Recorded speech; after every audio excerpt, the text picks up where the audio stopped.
Baiklah, perkenalkan nama saya Gian Meziko dengan NIM 182210008.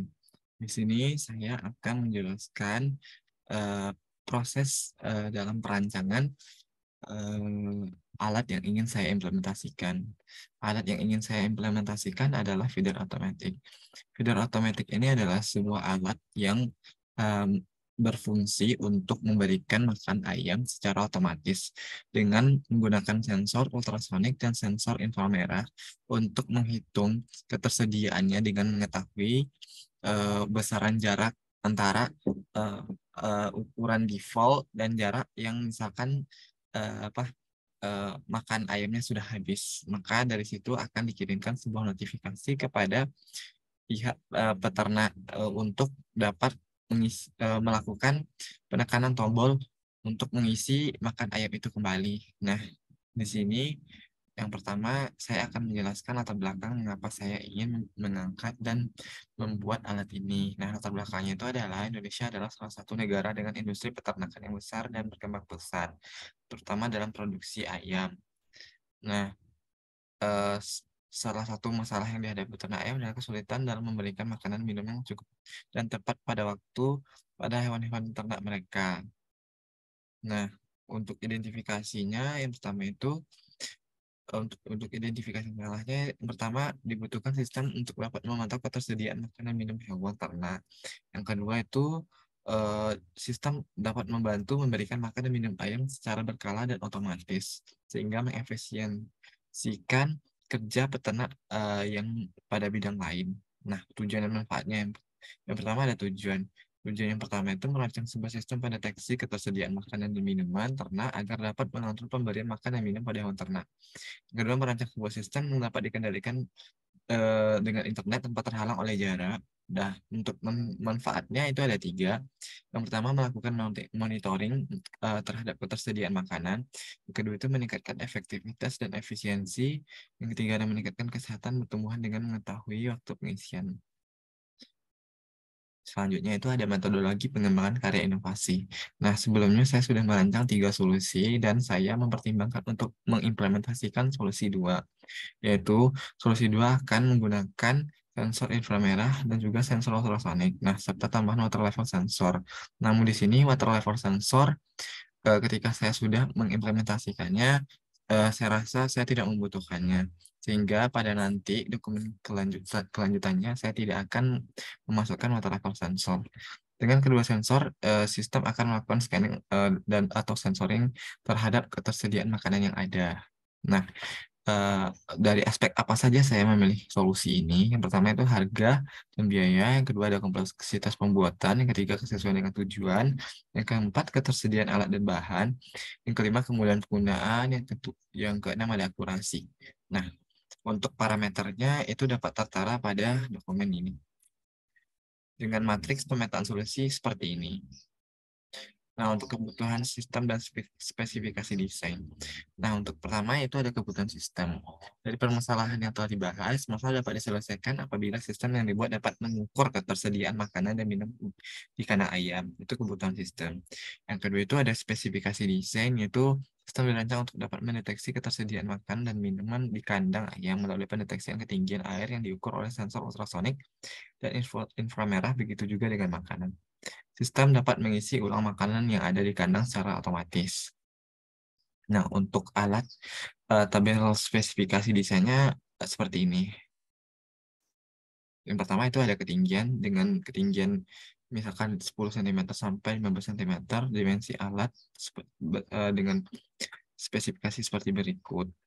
Nah, di sini dengan microcontroller yang eh, saya gunakan adalah ESP32 Duet DevKit serta bantuan servo atau dynamo untuk membuka katup makanannya apabila makanan habis. Untuk desain fungsional sistem seperti ini, yang terdiri dari server, web, dan hardware karena dalam implementasi alat ini akan menggunakan internet sebagai alat bantu untuk dapat memantau ketersediaan makanan dan minuman dari jarak jauh. Terus ada tabel fungsionalitas komponen sistem, itu seperti berikut. Nah, untuk skenario penggunaan perangkat atau pemanfaatan produk, yang pertama itu Alat dapat mendeteksi ketinggian air dan makanan. Apabila masih belum dapat terdeteksi, maka dia akan melakukannya secara berulang. Nah, dia akan bertanya, sistem akan memastikan apakah ketinggiannya itu lebih atau sama dari 15 cm.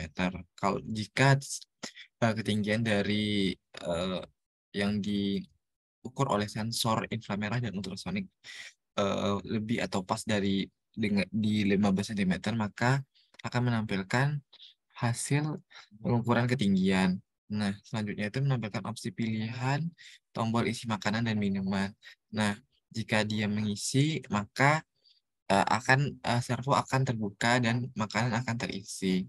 Nah, selanjutnya apabila dia tidak ingin mengisi ulang makanan dan minumannya, maka eh, disitulah flow dari eh, alat ini selesai. Selanjutnya ada desain perangkat keras yang terdiri dari beberapa komponen. Yang pertama itu ada desain blok fungsional perangkat keras sistem atau dalam proses sistem.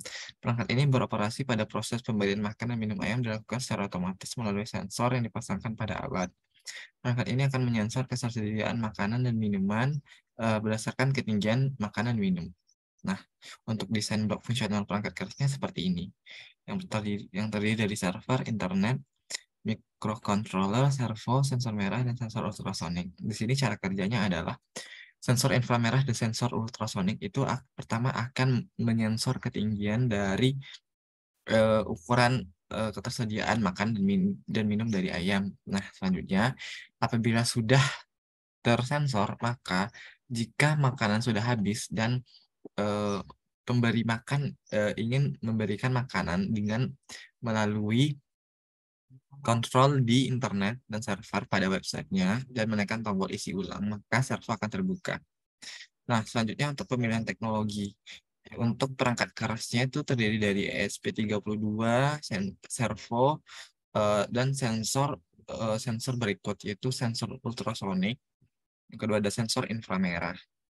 Dengan spesifikasi seperti berikut.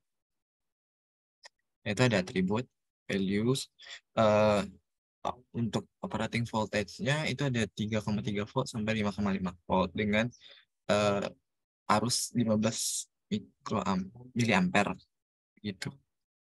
Dan inframerah seperti ini. Untuk kontrolnya ESP32.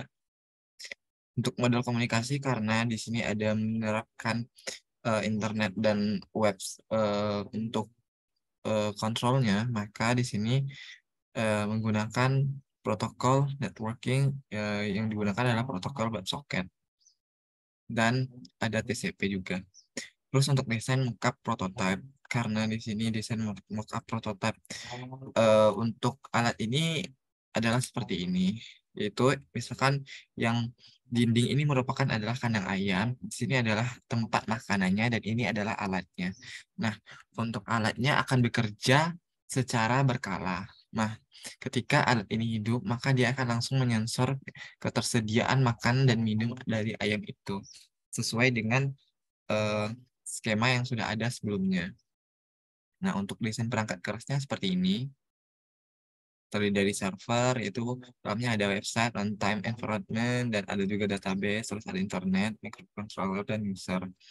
Nah, user akan berkomunikasi dengan microcontroller menggunakan website yang memiliki runtime environment dan dilakukan pengaksesan website melalui internet.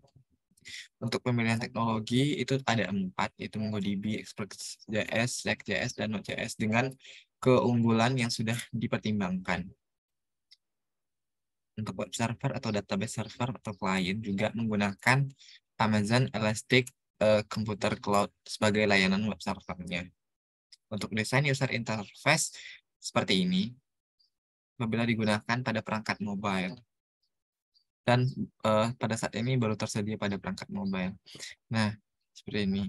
Jika misalkan ada status persediaan ini ketika default ketinggiannya 20 cm. Nah, ketinggian sekarangnya itu misalkan 19,5 cm, maka itu terhitung makanan dan minuman dari ayam itu tinggal sedikit, sehingga ada tombol tempat peringatan di sini. Nah, langsung jika dilakukan isi ulang dengan menekan tombol isi ulang. Nah, selanjutnya ada rencana implementasi perangkat keras. Berikut adalah rencana implementasi perangkat keras yang terdiri dari sensor ultrasonic inframerah, terus ada ESP dev kit, terus ada servo dengan skema rangkaian seperti ini. Selanjutnya ada menggunakan casing untuk kabel protektor. Selanjutnya ada pemilihan tools. Seperti tadi sudah dijelaskan bahwa tools yang akan digunakan adalah eh, untuk hardware itu ada sensor ultrasonic dan sensor inframerah, ada ESP32. Untuk softwarenya digunakan MongoDB sebagai DBMS, Express.js, Node.js, dan React.js. Nah, berikut adalah daftar kebutuhan biaya implementasi prototipenya. Terdiri dari beberapa alat. Ada SP32, ada kabel protektor, ultrasonic, inframerah, servo, AC, power supply dengan harga per pieces adalah 75 untuk ESP, kabel protektor 12.000, ultrasonic 20.000, inframerah 30.000, servo 10.000, dan AC power supply 15.000. Sekian dari presentasi yang dapat saya sampaikan. Sekian. Terima kasih.